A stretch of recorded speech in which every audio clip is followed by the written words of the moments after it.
There was one other American official present when President Donald Trump and Russian President Vladimir Putin met in Helsinki on Monday. And now congressional Democrats want to subpoena her to testify on Capitol Hill.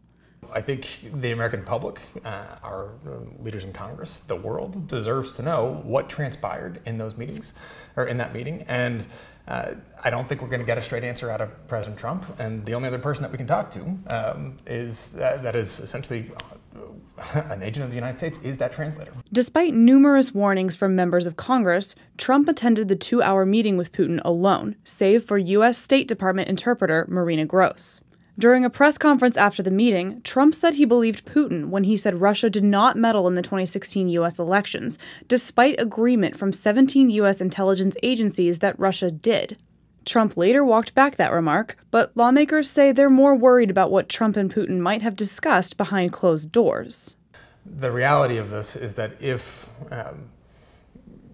the Russians were taping that conversation, if there were any promises that were made, they're going to have the leverage over how to use that information, when to use it, how to leak it, any opportunities to perhaps misrepresent that information to the detriment of President Trump and the United States of America, they will do. It's unclear whether or not Gross would be able to legally reveal any of the details of the conversation between Trump and Putin. After all, this isn't something that happens very often.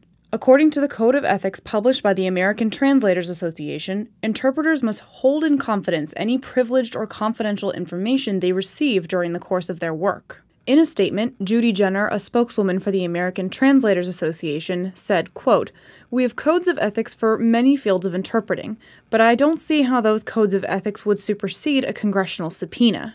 In a letter to the leaders of the House Oversight and Government Reform Committee, Democratic Congressman Bill Pascrell wrote, "It may be unprecedented to subpoena a translator to reveal the details of a private meeting between the president and another world leader, but Trump's actions are unprecedented in a way that harms our national security." Although several Democrats have called for Gross to testify before multiple committees, only the Republican chairs of those committees can determine who is called to testify.